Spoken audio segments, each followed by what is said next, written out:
first video, we described the characteristics of tango that make it particularly suited to healing and personal growth. The first characteristic is the present-centeredness of tango. Because it is an improvisational form, tango dancers need to be very much in the present moment. Another characteristic of tango is its reliance on muscle memory rather than cognitive memory, which requires us to be more in our bodies and less in our heads. A third characteristic of tango is the embrace. It is not enough for us to be in the moment.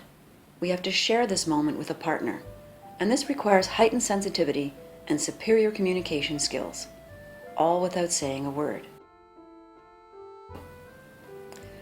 There are many ways to acquire these skills, but here in Toronto, tango instructor Stephen Yee uses the traditions and techniques of Tai Chi to help his students develop both physical prowess and heightened bodily awareness in order to be able to communicate with a partner in the present moment. In this video, Stephen discusses the connection between Tai Chi and tango and describes his own struggle to learn how to apply these skills to working with a partner.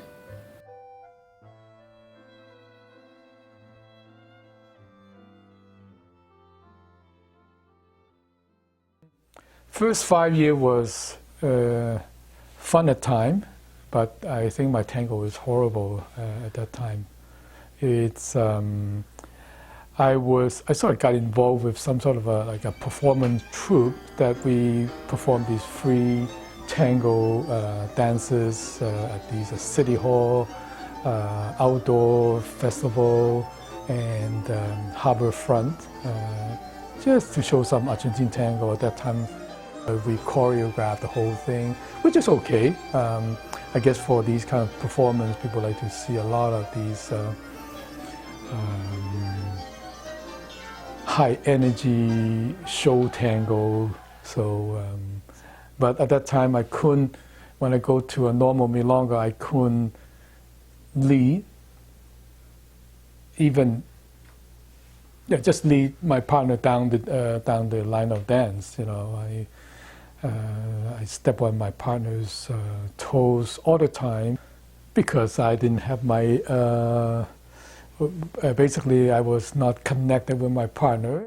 So I think after 5 years, I really don't know much about tango, and then I started to learn the basic, really the basic of walking and connecting with my partner and leading my partner into doing something.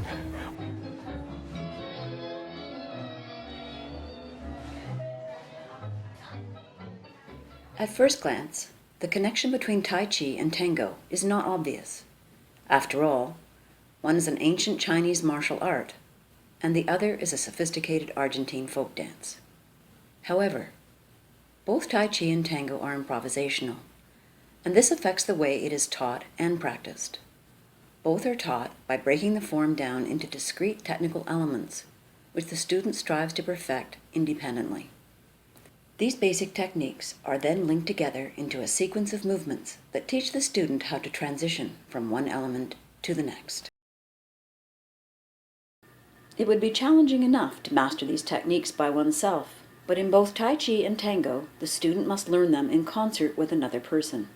This relational element requires a heightened sensitivity to one's partner and to the present moment, and develops a deeper level of engagement of mind, body, and spirit. In the beginning, students focus on basic disciplines such as walking, weight transfer, dissociation, and self-awareness. In Tai Chi, there's a form that you practice. It's a form that's already designed to go through, that your body will move a different direction, different height, different balances. I guess tango is the same thing. You go through a lot of these figures is for more for practice reason to get used to the figure. But when you start dancing, you cannot use all these connected posture to put into, let's say, a fight.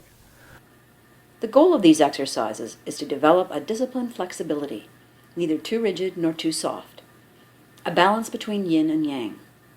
Here, a basic Tai Chi element called wave hands like clouds. And here, Chris Assis demonstrates the ocho, an element unique to tango. In both Tai Chi and Tango, while the student is learning the form at an individual level, they are also learning how to be responsive to his or her environment. In Tai Chi, your environment is your opponent in the context of your surroundings. In Tango, your environment is your partner, as well as the music, the dance floor, and the other dancers. Once we get to a certain point when we got our own balance, we start working on a partner drill, which we call push hands. We start exchanging energy. We try to feel what it's like to be engaged with another person and move back and forth. So if somebody attacking you, you try not to resist, but you just go with his energy and then redirect it. So there's never a force against force. This exercise develops what is called listening energy and requires the student to be mindful of weight transfer in response to the incoming force of their opponent. In Tango, the same kind of listening energy is required in order to respond to the information coming from the leader, although in this case the objective is to move around the dance floor. By the same token, the leader needs to have a similar listening energy in order to be sensitive to their partner's ability to receive information about what kind of movement is requested.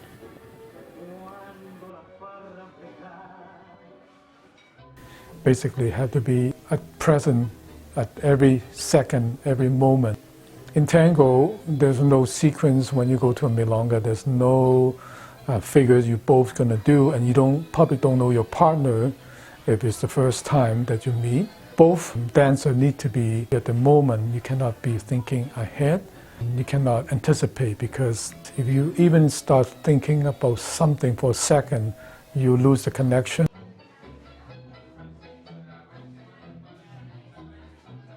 Finally, when one has embodied all of these techniques, one is able to improvise.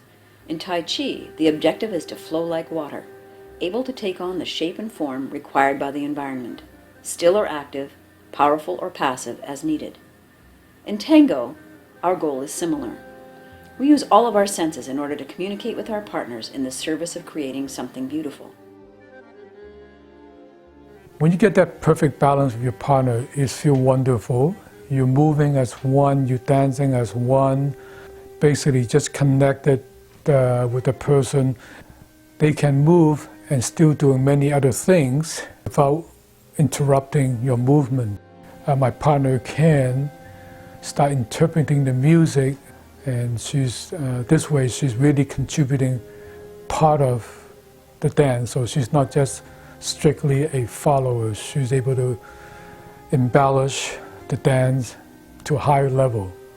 So it's not just I lead, she follow, I lead, she follow. She's able to input, and sometimes she will suggest something, a movement that I'm actually following her. When we are one with the process, both Tai Chi and Tango move us into deeper states of awareness. Both forms cultivate an inner peace, patience, perseverance, and stillness in movement.